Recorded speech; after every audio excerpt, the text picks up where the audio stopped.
America से है, जहां ट्रंप और ज़ेलेंस्की आपस में भिड़ गए। व्हाइट हाउस के ओवल ऑफिस में, जहां आमतौर पर अमेरिकी राष्ट्रपति और विदेशी मेहमान मीडिया से मुखातिब होते हैं, मुलाकात करते हैं, वहीं पर शुक्रवार को ऐसा नजारा दिखा जो किसी ने भी पहले नहीं देखा होगा। यूक्रेन के राष्ट्रपति ने जैसे ही ट्रंप की तरफ से आए सीज फायर के सुझाव को नकारा तो माहौल गर्मा गया। ज़ेलेंस्की ने सीधे सीधे कह दिया कि वो किसी भी हाल में पुतिन के साथ समझौते को तैयार नहीं है, जिस पर ट्रंप भड़क गए और उन्होंने यहां तक कह दिया कि ज़ेलेंस्की तीसरे विश्व युद्ध का जुआ खेल रहे हैं। माहौल इस कदर तलखी भरा रहा कि ट्रंप ने ज़ेलेंस्की को वापस जाने तक को कह दिया और आखिर में नतीजा ये हुआ कि जिस डील पर पूरी दुनिया की नजरें थीं, उसके बिना ही ज़ेलेंस्की व्हाइट हाउस से वापस लौट आए।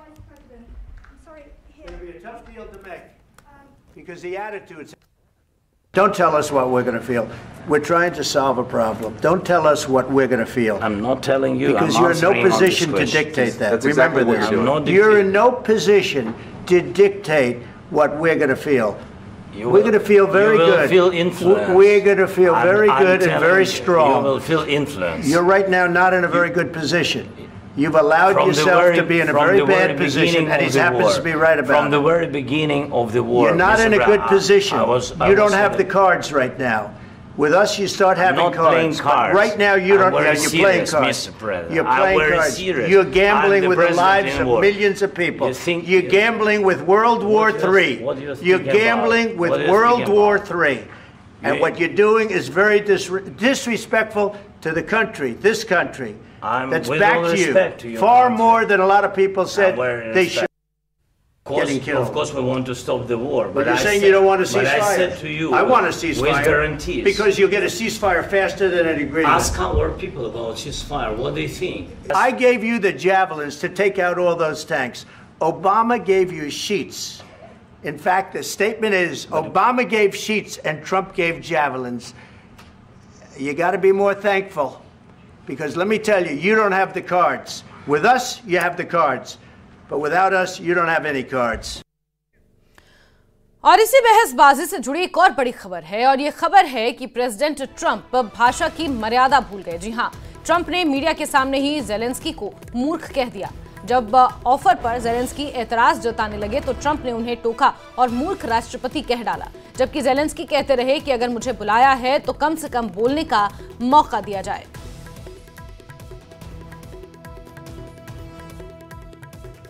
Who gave you sheets? If you will speak very loudly about the war, He's not speaking loudly. He's not speaking loudly. Your country is in big trouble. Can I Wait a minute. No. You've done a lot of talking. Your country is in big trouble. I know. You're not winning. You're not winning this. You have a damn good chance of coming out okay because of us. Mr. President, we are staying in our country, staying strong from the very beginning of the war. We've been alone, and we are thankful. I said thanks you haven't in been this alone. cabinet, you and haven't not been only alone. in this cabinet. We gave you, through this stupid president, $350 billion. You voted we gave for you your military equipment, and your men are brave, but they had to use our military. What about if you didn't have our military equipment, you invited me if you didn't have our military equipment, this war would have been over in 2 weeks. In 3 days. I heard it from Putin. In 3 days. This is something maybe new. If you will speak very loudly about the war, you He's not speaking loudly. He's not speaking loudly. Your country is in big trouble. Can I Wait a answer? minute. No. You've done a lot of talking. Your country is in big trouble. I know. You're not winning. You're not winning this. You have a damn good chance of coming out okay because of us. Mr. President, you haven't been allowed. We gave you, through this stupid president, $350 billion. We gave you military equipment, and your men are brave, but they had to use our military. What about if you didn't have our military equipment, if you didn't have our military equipment, this war would have been over in 2 weeks. In 3 days. I heard it from Putin. In 3 days. This is something maybe new. less. तो Trump और Zelensky के बीच बातचीत करीब 45 minute तक चली, जिसमें आखिरी के 10 मिनट में बनती बनती बात बिगड़ गई। अब आपको बताते हैं कि आखिर बातचीत बहस में कब और कैसे तब्दील हुई। दरअसल ओवल ऑफिस में ट्रंप और ज़ेलेंस्की के साथ अमेरिकी उपराष्ट्रपति जेडी वेंस भी मौजूद थे, जिन्होंने ज़ेलेंस्की को सलाह दी कि जंग को कूटनीति के जरिए खत्म किया जाना चाहिए।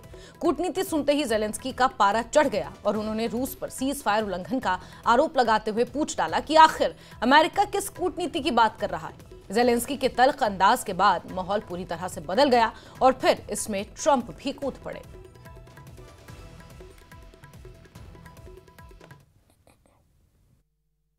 In 2019, I signed with him the deal. I signed with him, Macron and Merkel, we signed ceasefire. Ceasefire. All of them told me that he will never go. We signed him with gas contract. Gas contract. Yes, but after that, he broken this ceasefire. He killed our people and he didn't exchange prisoners. We signed the exchange of prisoners, but he didn't do it. What kind of diplomacy, JD, you are speaking about? What do you mean? I'm talking about the kind of diplomacy that's going to end the destruction of your country. Yes, but if you Mr. President, with respect, I think it's disrespectful for you to come into the Oval Office and try to litigate this in front of the American media. Right now, you guys are going around and forcing conscripts to the front lines because you have manpower problems. You should be thanking the president for trying to bring an end to this conflict. Have you ever been to Ukraine that you say what problems we have? I have been to. Come once. I've actually watched and seen the stories, and I know what happens is you bring them on a propaganda tour, Mr. President. Do you disagree that you've had problems bringing people into your military? And do you think that it's respectful to come to the Oval Office of the United States of America and attack the administration that is trying to prevent the destruction of your country? A lot of questions. Let's start from the beginning. Sure. First of all, during the war, everybody has problems, even you, but you have nice ocean and don't feel now, but you will feel it in the future. God bless. You don't know that. God bless. God bless. ऐसा नहीं है कि शुरू से ही माहौल तनाव भरा था। इस मुलाकात पर पूरी दुनिया की नजरें थी और शुरुआत भी गर्मजोशी की तस्वीरों से हुई। खुद ट्रंप ने ज़ेलेंस्की को व्हाइट हाउस के बाहर रिसीव किया, लेकिन फिर अंदर जैसे ही बातचीत शुरू हुई तो पिक्चर बदल गई। गर्मजोशी गहमा गहमी में बदल गई और आखिर में बिना किसी समझौते और साझा प्रेस कॉन्फ्रेंस किए ज़ेलेंस्की को यूं ही व्हाइट हाउस से लौटना पड़ा। इस मुलाकात का पूरा सार ये बताता है कि ये 3 तस्वीरें जो आपके सामने हैं, उससे आप इस बातचीत का पूरा सार समझ सकते हैं। हाल ही में दरअसल व्हाइट हाउस में जो राष्ट्रपति डोनाल्ड ट्रंप और यूक्रेन के राष्ट्रपति ज़ेलेंस्की के बीच ये तीखी बहस हुई, ये बहस के साथ शुरू नहीं हुई। गर्मजोशी के साथ स्वागत किया गया ज़ेलेंस्की का और उसके बाद जैसे जैसे बातचीत आगे बढ़ी, युद्ध विराम पर तीखी बहस हुई और तीसरी तस्वीर ये सामने आई जब ज़ेलेंस्की को बैरंग व्हाइट हाउस से वापस लौटना पड़ा।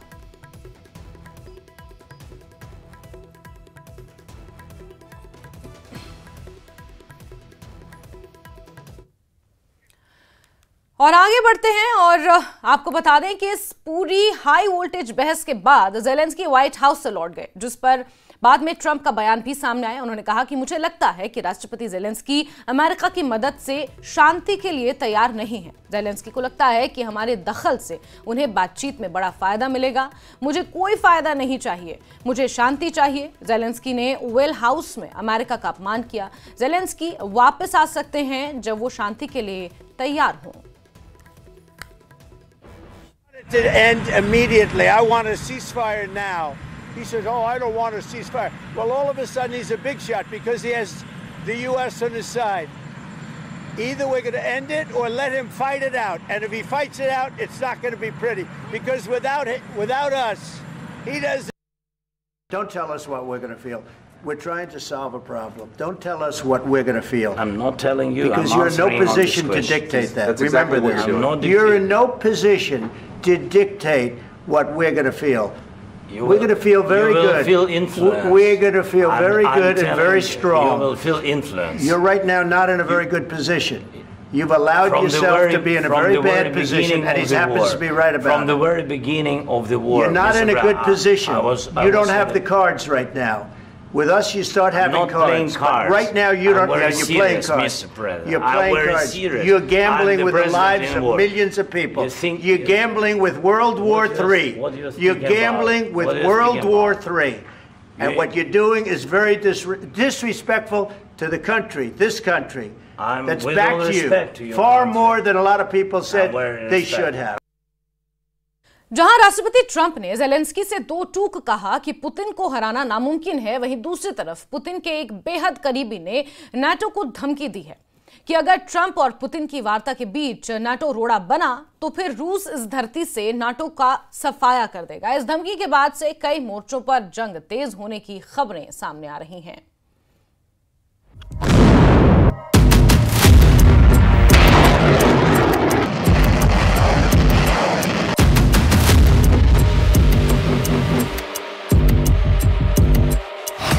धरती से मिटा देंगे नेटो, पुतिन का खौफ, वॉशिंगटन में ज़ेलेंस्की।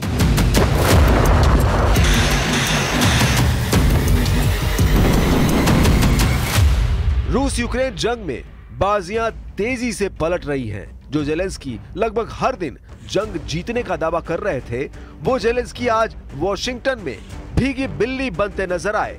हम आपको यूक्रेन युद्ध से जुड़ी 3 बड़ी खबरें दिखाने जा रहे हैं कि कैसे पुतिन और ट्रंप के ट्रैप में फंसकर राष्ट्रपति ज़ेलेंस्की अमेरिका को यूक्रेन के 50% से ज्यादा दुर्लभ खनिज देने को तैयार हो गए हैं।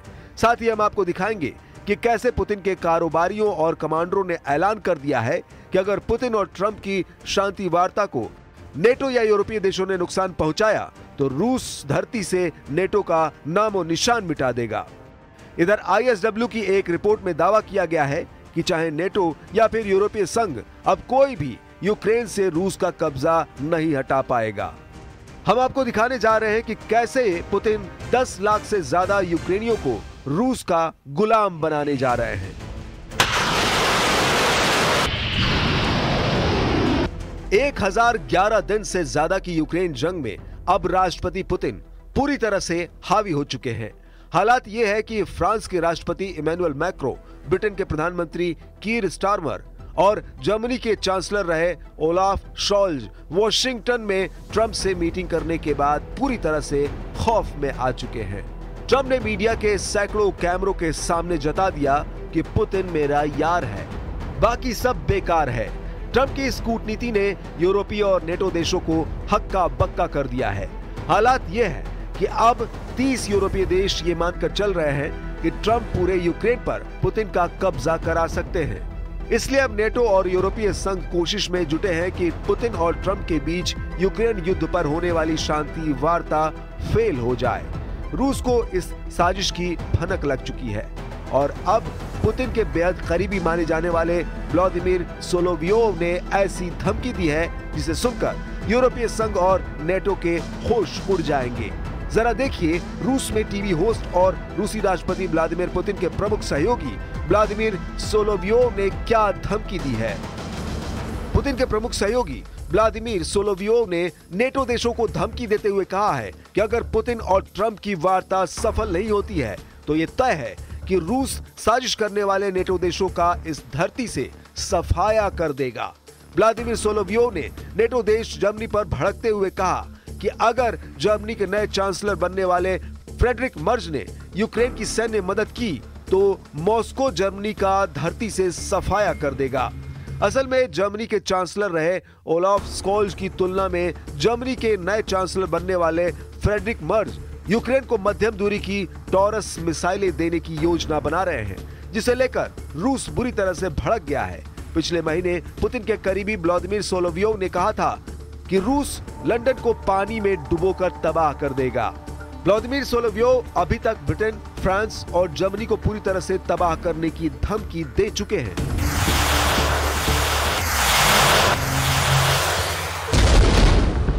इधर दूसरी तरफ यूक्रेन से 7,880 किलोमीटर दूर वॉशिंगटन में घबराए और मुरझाए ज़ेलेंस्की को पुतिन प्रेमी ट्रंप का सामना करना पड़ा है।